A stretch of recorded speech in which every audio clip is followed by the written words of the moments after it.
கிறிஸ்தேசுவின் நாமத்தினாலே மீண்டுமாக உங்களை வாழ்த்துகிறேன். பைபிளில் சொல்லப்படுகிற வார்த்தை நீதிமொழிகள் 20:24 கர்த்தராலே மனுஷனுடைய நடைகள் வாய்க்கும் என்று வாசிக்கிறோம். நிறைய காரியங்களை நம்ம வாழ்க்கையில திட்டமிடுகிறோம். நிறைய காரியங்களுக்காக நாம் காரியங்களை செய்யும்படியாய் நாம் முயற்சி செய்கிறோம். நிறைய தடைகள் வந்து விடுகிறது. நமது வாழ்க்கையிலே தடைகள், நமது ஊழிய பாதைகளிலே திட்டங்களிலே தடைகள், நம் பிள்ளைகளுடைய வாழ்க்கையிலே நடைகளிலே தடைகள், குடும்ப வாழ்க்கையிலே நாம் திட்டம் பண்ணுகிற காரியங்களிலே நிறைய தடைகள். ஏதோ ஒரு முயற்சி நாம் பண்ணிக்கொண்டே இருக்கிறோம். ஆனா எங்கேயோ போய் பிளாக் ஆகி தடுத்து நிற்க சொல்லக்கூடிய ஒரு நிலை வந்து விடுகிறது.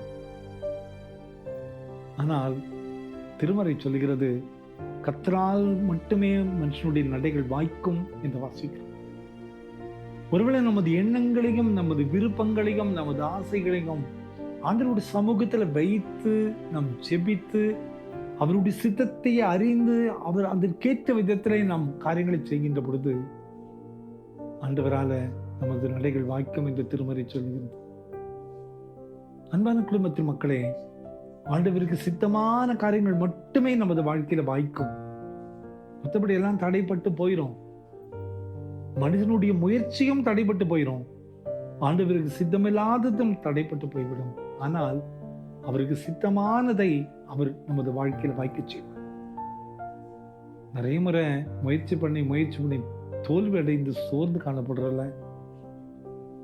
எவ்வளோ நான் முயற்சி பண்ணிட்டேன், எவ்வளோ காரியத்தை நான் செய்துட்டு, எத்தனையோ பணத்தை இன்வெஸ்ட் பண்ணிட்டேன், எத்தனையோ பேருடைய உதவிகளை நான் கேட்டு விட்டேன். என்னுடைய வாழ்க்கையில, என்னுடைய வேலை காரியங்களில, என்னுடைய குடும்ப வாழ்வில, என்னுடைய பிள்ளைகளுடைய வாழ்க்கையில இனி ஒரு முன்னேற்றம் இல்லைன்னு சொல்லி கலங்கி நிற்கிறேங்க. கவலைப்படாதிருங்கள். ஆண்டவர் மீது நம்பிக்கை வைத்து நம் காரியங்களை செய்வோம். அவரால் நமது நடைகள் வாய்க்கும் என்று திருமறை சொல்லுகிறது. நிச்சயமா அவருடைய திட்டம் நமது வாழ்க்கையில நிறைவேறும். அது எப்படிப்பட்ட தடைகள் வந்தாலுமே தகர்த்தெறியக்கூடிய ஆண்டவர் நம்மோடு கூட இருக்கிறார். நமக்கென்று நமது வாழ்க்கைக்கென்று திட்டம் பண்ணின காரியங்களை நிச்சயமாய் ஆண்டவர் வாய்க்க செய்வார். உங்க வாழ்க்கையில் இதுவரைக்கும் நடக்கலன்னு சொல்லி சோர்ந்து இருக்கீங்களா? அந்த ஆண்டவர் சொல்லுகிறார், என்னாலே உங்கள் நடைகள் வாய்க்கும். இந்த நாளில் அற்புதத்தை நம்ம பார்க்க போறோம். இந்த அதிசயத்தை நிச்சயமாய் நாம் பெறப்போகிறோம். கவலைப்படாதிருங்கள். இந்த நாளிலே அவரையே நோக்கி பார்ப்போம். அவராலே நமது நடைகள் வாய்க்கும். ஜெபிப்போமா? அன்பின் ஆண்டவரே, இந்த கால விளக்க நன்றியப்பா. கர்த்தராலே மனுஷனுடைய நடைகள் வாய்க்கும் என்று வாசிக்கிறோமே. இதுவரைக்கும் எங்க வாழ்க்கையில எத்தனையோ தடைகளும் சோர்வுகளும் போராட்டம் வந்து சோர்ந்து நிற்கிறப்பா. உங்களுடைய கிருபை மட்டும் எங்களை தாங்க வேண்டுமா கெஞ்சுறோம். இந்த செய்தி கேட்டுக்கொண்டிருக்கிற ஒவ்வொருவரையும் நீர் ஆசீர்வதிங்க, வழிகளை வாய்க்க செய்யும். பிறந்த நாளையும் திருமண நாளையும் நினைவு கூறுகிற ஒவ்வொரு பிள்ளைகளையும் ஆசீர்வதிங்கப்பா.